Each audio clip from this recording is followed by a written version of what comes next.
Hello and good morning everyone. So आज की class में हम डिस्कस करेंगे 27 जून के करंट अफेयर्स। सो स्टार्ट करते हैं अपने करंट अफेयर्स के साथ में। तो सबसे पहली जो न्यूज़ है हमारी वो है यहाँ पर China upgraded fire power on line of actual control. तो यहाँ पर एक ऑफिशियल सोर्स बता रहे हैं कि चाइना ने जो है वो इंडिया के बॉर्डर के साथ में कुछ फायर पावर को यहाँ पर अपग्रेड करा है। लेकिन यूपीएससी जो है वो आपसे किस तरीके से सवाल पूछ सकती है वो आपको यहाँ पर ध्यान रखना है। जो स्टूडेंट्स अभी यहाँ पर प्रिपरेशन करना स्टार्ट कर चुके हैं लेकिन उनको ये नहीं पता है कि एग्ज़ाम का ट्रेंड क्या है, यूपीएससी किस तरीके से सवाल पूछता है प्रीलिम्स के अंदर, मेंस के अंदर, तो ये लेसन आपके लिए बहुत ज़्यादा इम्पॉर्टेंट हो जाता है क्योंकि यहाँ पर सिर्फ हम कुछ इम्पॉर्टेंट करंट अफेयर्स ही नहीं डिस्कस करते बल्कि मैं रादर ये भी बताता हूँ कि यहाँ पर एक जो न्यूज़ है उसका कॉन्टेक्स्ट क्या है। और वो तब तक आप लोग नहीं पहचान पाएंगे जब तक आपको बहुत ज़्यादा टाइम नहीं हो गया है न्यूज़पेपर पढ़ते हुए, राइट। तो जिसको पता है कि चाइना का न्यू बॉर्डर लॉ आया था, इंडिया चाइना का जो बॉर्डर डिस्प्यूट है वो नया नहीं है, वो बहुत टाइम से चलता आ रहा है, उन लोगों के लिए ये खबर पढ़ना और कॉम्प्रीहेंड करना बहुत ही आसान होगा, राइट। तो हमें क्या पढ़ना है कि यूपीएससी प्रीलिम्स में कैसे सवाल जो है वो पूछा जा सकता है। तो ये चीज़ें जो हैं वो आपको थोड़ा ध्यान रखनी होगी। इस न्यूज़ को देखने के बाद मेरे माइंड में दो चीज़ें आई, वो है कि इंडिया चाइना का जो बॉर्डर डिस्प्यूट है उसमें कितने सेक्टर्स हैं। वो ऑलरेडी मैं आपको 2 दिन पुरानी क्लास में बता चुका हूँ कि इंडिया चाइना का बॉर्डर जो है वो हम देखते हैं कि 3 सेक्टर्स में डिवाइडेड है। अगर आप देखेंगे तो उसमें वेस्टर्न सेक्टर है, मिडल सेक्टर है और ईस्टर्न सेक्टर है। वेस्टर्न सेक्टर में मैंने आपको बताया था कि जम्मू कश्मीर लद्दाख, मिडल सेक्टर में मैंने आप लोगों को बताया था उत्तराखंड और हिमाचल प्रदेश, और ईस्टर्न सेक्टर में मैंने आपको बताया था सिक्किम और अरुणाचल प्रदेश। तो मिडल सेक्टर में बॉर्डर डिस्प्यूट बहुत कम है क्योंकि इनके मैप्स एक्सचेंज हो चुके हैं दोनों कंट्रीज़ के बीच में। वेयर एज ईस्टर्न और वेस्टर्न सेक्टर में आज भी हमें बहुत ज़्यादा डिस्प्यूट देखने को मिलता है। और अगर हम ईस्टर्न सेक्टर की स्पेसिफिकली बात करें तो चाइना बोलता है कि पूरा अरुणाचल प्रदेश जो है वो तिब्बत का ही पार्ट है, rather it should be called as southern Tibet. नहीं, ये बात आई गेस आप लोगों को समझ आ गई हो, राइट। तो अभी ये चाइना बॉर्डर डिस्प्यूट तो हमें पता है। अब नई चीज़ जो हम डिस्कस करने वाले हैं वो है चाइना का बॉर्डर लॉ, जो कि इफ़ेक्ट में आया है 1 जनवरी 2022 से। 1 जनवरी 2022 से चाइना का नया लॉ आया है ऑन लैंड बॉर्डर्स। तो यहाँ पर आपको समझना क्या है कि यूपीएससी कुछ पूछ सकता है यहाँ पे। तो इस बॉर्डर में उन्होंने क्या बोला है कि जो न्यू लॉ है वो यहाँ पर लोगों को बोलेगा कि you should set up boundary markers on its land border to clearly mark the border, जिससे कि यहाँ पर क्या होगा, कोई स्कफल नहीं होगा, कोई लड़ाई नहीं होगी दो कंट्रीज़ के सोल्जर के बीच में। नाउ पीपल लिबरेशन आर्मी जो चाइना की आर्मी है और Chinese people armed police force, तो दे आर असाइंड किस लिए, मतलब जो हम जैसे हमारे आप पाकिस्तान बॉर्डर पर देखोगे तो हमारे यहाँ पे बीएसएफ लगी हुई होती है, राइट। आप अगर वहाँ पर देखोगे इंडिया और चाइना के बॉर्डर पे तो वहाँ पे आपको लगेगा इंडियन तिब्बतन बॉर्डर फोर्स होती है, आईटीबीपी होती है, पुलिस बॉर्डर फोर्स होती है वहाँ पे। तो नेपाल में आप देखोगे कि हमारी कंट्री में लगी होती है सशस्त्र सीमा बल। तो सिमिलरली यहाँ पर चाइना ने, जहाँ पर इंडिया का बॉर्डर है वहाँ पर उन्होंने लगाई है पीएलए और Chinese people armed police force. अब रिस्पॉन्सिबिलिटी क्या है कि वो लोकल अथॉरिटीज़ और लोकल कम्युनिटी से भी यहाँ पर कुछ कोऑपरेशन मांग रहे हैं, मतलब जो गांव के लोग होंगे उनसे थोड़ी मदद मांगी जाएगी। देखा जाएगा कि इंडिया के लोग जो हैं वो यहाँ पर इलीगली चाइना में ट्रेसपास तो नहीं कर रहे हैं, right. Now even citizens and local organizations are mandated to protect and defend the border infrastructure। ये चीज़ें जो हैं वो आपको ध्यान रखनी है। और ये भी बोला है the law provides for the border to be sealed in the event of war, armed conflict incidents, जहाँ पर चाइना की सॉवरन टेरिटरी जो है वो थ्रेटन हो जाए। तो चाइना का जो बॉर्डर लॉ है वो ये बोलता है कि हम बॉर्डर को सील भी कर सकते हैं अगर वॉर जैसी कंडीशन आ जाती है। ना अगले हम अपने आर्टिकल पर चलते हैं, that is Russia strikes Kyiv, जो कि कैपिटल है हमारी यूक्रेन की। तो जैसे जैसे G7 समिट ओपन होती है वैसे ही हमें नज़र आता है कि रशिया अपना ही एक रेबेलियन एटीट्यूड में जो है वो अभी भी मेंटेन करके चल रहा है कि जैसी जी सेवन समिट ओपन हुई, सिर्फ उसी वक्त रशिया ने कीव के ऊपर एक मिसाइल से हमला करा ना। और ये जून 26 2022 की है और अभी हमें जून 27 में, तो ये कल ही जो है वो हमें ये देखने को मिला है। फिलहाल ये हमारे लिए बस एक इंटरनेशनल डेवलपमेंट है वॉर को लेकर। हमारे लिए इम्पॉर्टेंट जो है वो है कल की न्यूज़पेपर का article, that is looking forward to fruitful discussion with G7 leaders. तो प्राइम मिनिस्टर हमारी कंट्री के जो हैं वो इस समय पर जर्मनी में हैं और यहाँ पर वो हिस्सा लेने गए हैं G7 की समिट में। आपको ये चीज़ समझनी है कि G7 जो है वो इंडस्ट्रियलाइज और डेवलप्ड नेशन का एक ग्रुपिंग है जो 1970s में क्रिएट हुआ था। लेकिन आपको एक चीज़ और समझनी है क्लास, की इंडिया जो है वो G7 का पार्ट नहीं है। इंडिया एक गेस्ट कंट्री है, एक इनवाइटी है जो वहाँ पर हिस्सा लेने गई है। सिमिलरली इंडिया पिछले 2 साल से एक गेस्ट कंट्री के रूप से G7 की समिट्स में गई है। आपको ये ध्यान रखना है कि जब डोनाल्ड ट्रंप यूएस के प्रेसिडेंट थे तो उन्होंने G7 को बोला गया था कि हम G7 को G10 कर देंगे, क्योंकि उसमें ऑस्ट्रेलिया और इंडिया जैसी कंट्रीज़ का इनकॉर्पोरेशन नहीं हो रखा है। लेकिन जैसे जैसे डोनाल्ड ट्रंप चले गए वैसे ही G10 का आइडिया भी चला गया। अभी आपको यहाँ पर यूपीएससी प्रीलिम पर्सपेक्टिव से क्या सीखना है कि G7 ग्रुपिंग क्यों आई, इसका क्या पर्पस था, रीसेंट डेवलपमेंट्स इसमें हमें क्या देखने को मिल रही हैं, और इंडिया और जर्मनी का रिलेशन जो है वो आपको मेंस के पर्सपेक्टिव से पढ़ना है। अगर मैं प्रायोरिटी बेसिस पे करूँगा तो मैं ये दोनों आर्टिकल्स को सबसे पहले पढ़ना चाहूँगा कि G7 ग्रुपिंग्स क्या हैं और उसमें डेवलपमेंट्स क्या हुई हैं। तो ये चीज़ ध्यान रखना है कि जो पिछली G7 समिट हुई थी उसमें कार्बिस बे डिक्लेरेशन को भी एक बार इशू करा गया था, which was related to stopping और decreasing the growth of the pandemic in the global world, right. Then साथ ही में हमने build better back world project भी जो है वो यहाँ पर देखा था। तो ये कुछ डेवलपमेंट्स हैं जो हमें देखने को मिली थी G7 समिट में जो पिछले साल हुई थी। अभी जो G7 की समिट है उसके आउटकम्स अभी तक आए नहीं हैं, तो जैसे ही आउटकम आएंगे मैं आप लोगों के साथ उनको शेयर कर दूंगा, क्योंकि अक्सर जो है वो यूपीएससी प्रीलिम्स में आउटकम्स जो हैं वो समिट के पूछे जाते हैं। लेकिन चांसेस यही है कि जो पिछले साल की समिट हुई थी 2021 की समिट हुई थी वो उसके आउटकम पूछे जाएंगे यूपीएससी 2023 के अंदर। इसका रीज़न ये है क्योंकि सबको पता है कि 2022 में समिट हुई है तो हर बच्चा जो है वो उसको रट्टा तोता मार के जाएगा। तो ये नहीं चाहती है यूपीएससी की ऐसा हो। तो यही चीज़ें जो हैं वो आपको ध्यान रखना है क्लास। नाउ आगे आपको क्या चीज़ें ध्यान रखनी है कि G7 की जैसे जो भी चीज़ें हमें नज़र आ रही हैं, G7 की जो भी चीज़ें हमें आगे नज़र आ रही है वो हमारे लिए एग्जामिनेशन पर्सपेक्टिव से इम्पॉर्टेंट हैं। 2019 2020 के यूपीएससी प्रीलिम्स में क्वेश्चन पूछा गया था कि which of the following are the members of the G20। तो अभी G7 से भी पूछा जा सकता है, ये चीज़ें आपको थोड़ा ध्यान रखनी है क्लास।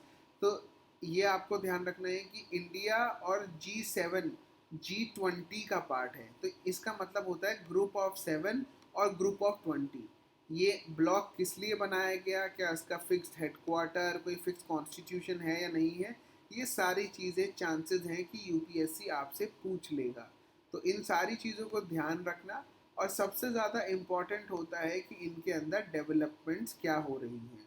तो 2021 में डेवलपमेंट्स पूछने के जो चांसेस हैं वो ज़्यादा हैं। जैसे ही 2022 की डेवलपमेंट्स आएंगी मैं इन दोनों का कंपैरिजन जो है वो आप लोगों को स्क्रीन पे शो करूँगा। आगे चलते हैं। Iran launches rocket into space as nuclear talks to resume. अभी ईरान ने क्या करा है, एक रॉकेट को लॉन्च करा है स्पेस में। अभी आपको ध्यान क्या रखना है कि ये न्यूक्लियर टॉक्स क्या हैं। 2013 में ईरान के ऊपर, रादर मैं ये बोलूँगा कि 2013 से भी पहले ईरान के ऊपर सैंक्शंस लगे हुए थे कि ईरान जो है वो न्यूक्लियर फैसिलिटीज़ का इस्तेमाल कर रहा है। लेकिन यहाँ पर 2013 से एक नेगोशिएशन चालू हुई जिसको हम बोलते हैं 5+1 एग्रीमेंट। ये 5+1 एग्रीमेंट का मतलब क्या है कि जो यूएनएससी सिक्योरिटी काउंसिल है ना, यूनाइटेड नेशन सिक्योरिटी काउंसिल, उसके परमानेंट 5 मेंबर्स होते हैं जिसमें चाइना अमेरिका वगैरह भी हैं। China America Japan, China America France, United kingdom, ये कुछ मेंबर्स हैं। इसके 5 जो हैं वो परमानेंट मेंबर्स हैं। और जो फर्स्ट है, जो +1 है, वो है जर्मनी। तो ये आपको क्या समझना है कि इन जर्मनी और 5 यूनाइटेड नेशन सिक्योरिटी काउंसिल के जो परमानेंट मेंबर्स हैं, उन्होंने ईरान न्यूक्लियर डील को साइन करा था कि ईरान जो है वो अपना न्यूक्लियर एनरिचमेंट बंद कर देगा। न्यूक्लियर एनरिच करने से क्या होता है कि आप जो है वो न्यूक्लियर बॉम्ब को क्रिएट कर सकते हो। अदरवाइज न्यूक्लियर जो है वो इतना ज़्यादा नेचुरली एनरिच नहीं होता है, तो उसको यूरेनियम से एनरिच करना पड़ता है। यूरेनियम का एक आइसोटोप होता है, उससे हम न्यूक्लियर रिच कर सकते हैं, जिसके पास कैपेबिलिटी है अपना न्यूक्लियर बॉम्ब बनाने की भी। तो इजराइल ने जब ये एलिगेशंस लगाई तो यहाँ पर ईरान के ऊपर जो है वो सैंक्शंस लगा दिए गए। अब डोनाल्ड ट्रंप ने 2017 और 18 में इन न्यूक्लियर डील को हटा दिया। इस न्यूक्लियर डील में ये था कि ईरान के ऊपर जितने भी सैंक्शंस हैं वो हटा दिया जाएगा और ईरान की इकोनॉमी जो है वो वर्ल्ड इकोनॉमी के साथ में इंटीग्रेट हो जाएगी। लेकिन 2017-18 में जब डोनाल्ड ट्रंप ने ईरान की डील को कैंसिल कर दिया तो ईरान वापस से एक ऐसा देश बन गया जो कि इकोनॉमिकली आइसोलेटेड है। मेरी बात आई होप आप लोगों को यहाँ पर समझ आ रही होगी कि मैं क्या बोल रहा हूँ। तो अब बोला जा रहा है कि ईरान ने वापस से एक लॉन्च करा है रॉकेट, क्योंकि न्यूक्लियर टॉक जो है वो रिज्यूम होने वाली है। मतलब एक तरीके से ईरान जो है वो एक नॉर्मलसी में आने की कोशिश कर रहा है।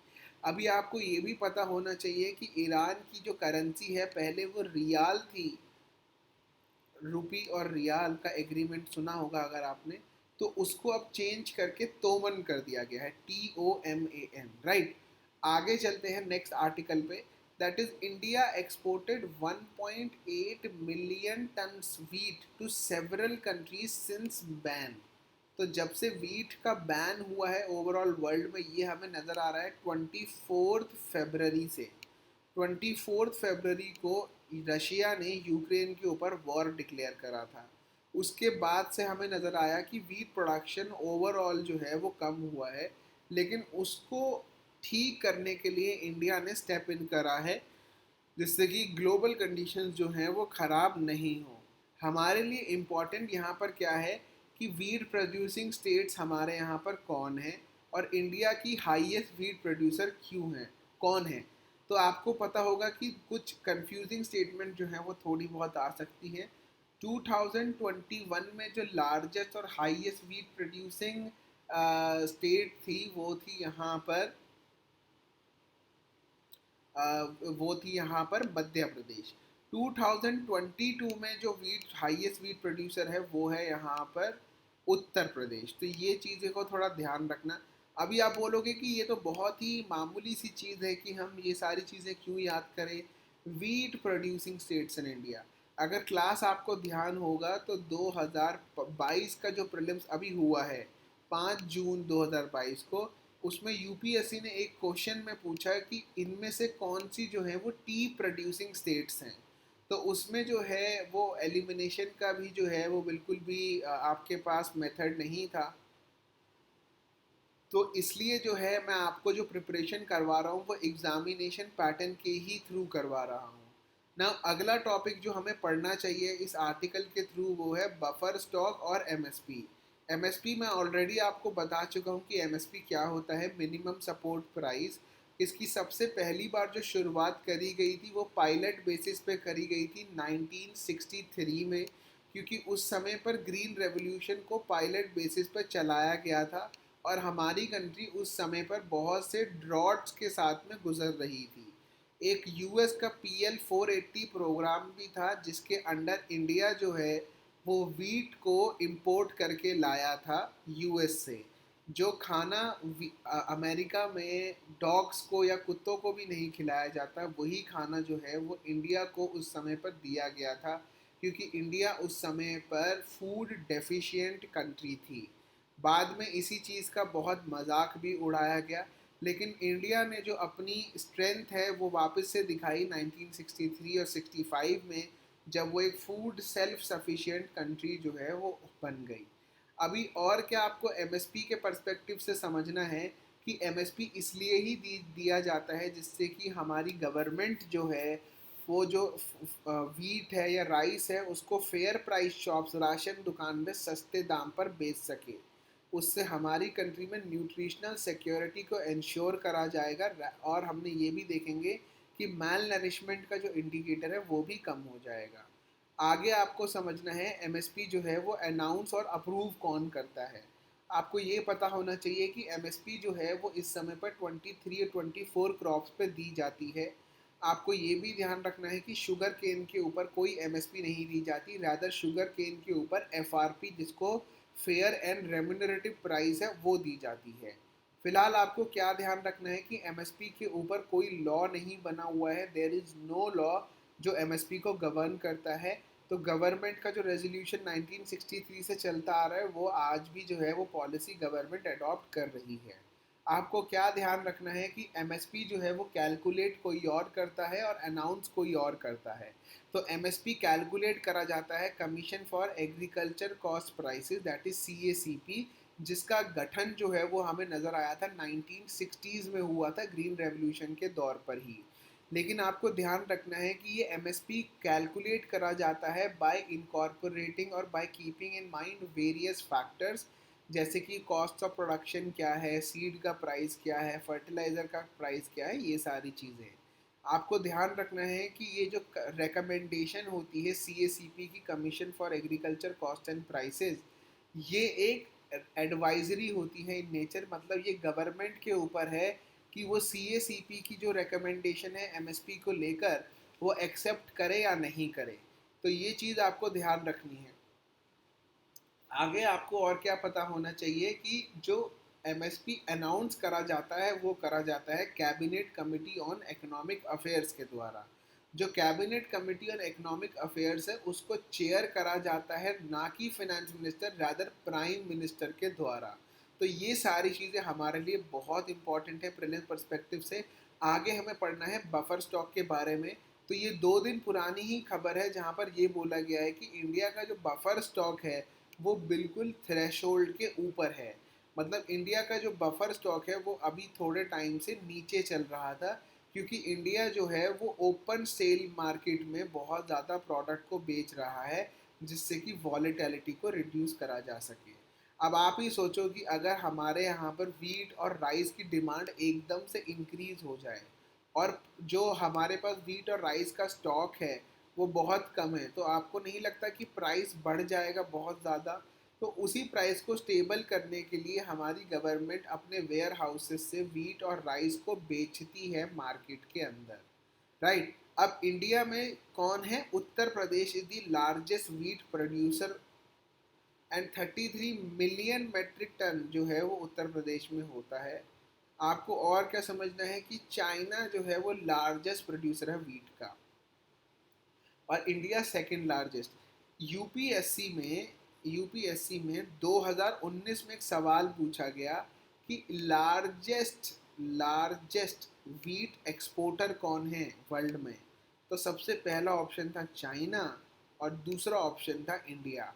बहुत से लोग चाइना करके आए थे क्योंकि चाइना जनरली लीडिंग एक्सपोर्टर और प्रोड्यूसर है, लेकिन अनफॉर्चुनेटली आंसर है यहाँ पर इंडिया, क्योंकि इंडिया जो है वो पूरी कंट्री का सबसे बड़ा लार्जेस्ट प्रोड्यूसर जो है वो हमें देखने को मिल रहा है, राइट। तो ये चीज़ें आपको ध्यान में रखनी होगी। Then duty waiver for import likely to end on September 30। तो आपको ये पता होना चाहिए कि हमारी गवर्नमेंट ड्यूटी जो है वो कॉटन के ऊपर वेव करने वाली है 30 सितंबर से। आपको यहाँ पर पढ़ना क्या है कि इंडिया में कॉटन कल्टीवेशन कैसे होती है, कौन सी स्टेट्स हैं जो कॉटन कल्टीवेट करती हैं। Largest cotton producing state Gujarat है, ये आपको पता होना चाहिए। और साथ में ये भी पता होना चाहिए कि इंडिया में जो कॉटन कल्टीवेट होता है तो उसकी कंडीशंस क्या हैं। तो यहाँ पर ये चीज़ें हमारे लिए बहुत इम्पॉर्टेंट है। यही सवाल यूपीएससी ने 2019 और 20 में प्रीलिम्स में पूछा था कि कॉटन की कंडीशंस क्या हैं, तो ये आपको पता होना चाहिए क्लास। बीटी कॉटन से भी ऑलरेडी बहुत बार सवाल आ चुका है, तो हमारे लिए ये इतना इम्पोर्टेंट नहीं है। आगे आपको और क्या समझना है कि इंडिया के लॉज क्या हैं ऑन एबॉर्शंस। तो मैंने आपको medical termination of pregnancy act के बारे में बताया था कि 1970s में मेडिकल टर्मिनेशन प्रेगनेंसी एक्ट को लेकर आया गया और 2021 में इसको वापस से अमेंड करा गया। इसके सेलिएंट प्रोविजंस हमारे लिए बहुत इम्पॉर्टेंट है, तो जिसको मैं ऑलरेडी आप लोगों को पढ़ा चुका हूँ। आज मैं जो है वो आप लोगों के साथ में कुछ एक्सप्लेन्ड के सेक्शन जो हैं वो डिटेल करूँगा एक अगली वीडियो के अंदर। सो आप उस वीडियो को ज़रूर देखना। अगर इस सेशन की पीपीटी आपको चाहिए तो आप इस टेलीग्राम चैनल को फॉलो कर सकते हैं, जिससे कि आपको इसकी पीपीटी टाइम से मिल जाए। आज मैं करंट अफेयर्स पे प्रीलिम्स के क्वेश्चन नहीं डाल पाया ड्यू टू सम रीज़न। कल से जो है वो मैं आपको सारे के सारे क्वेश्चन जो हैं प्रीलिम्स में आर्टिकल से रिलेटेड हैं वो आपको मिल जाएंगे। आपको ये आर्टिकल खुद पढ़ना है, एंटी डिफेक्शन लॉ क्या फेल हो गया है। ये कल का आर्टिकल है और कल संडे था, इसलिए मैंने आपके लिए कोई एनालिसिस नहीं करा। संडे सबकी छुट्टी होती है तो मैंने भी यही छुट्टी ले ली। आपको ध्यान रखना है कि एंटी डिफेक्शन लॉ के बारे में भी मैं ऑलरेडी आपको एक बार पढ़ा चुका हूँ, तो इसका एनालिसिस जो है वो मैं आप लोगों के साथ में आज करूँगा, राइट। तो ये चीज़ें जो हैं वो आपको थोड़ी देर में इस चैनल पर मिल जाएंगी। तब तक आप चैनल को सब्सक्राइब ज़रूर करिएगा and please let me know in the comment section कि आपको ये लेक्चर कैसा लगा। Thank you.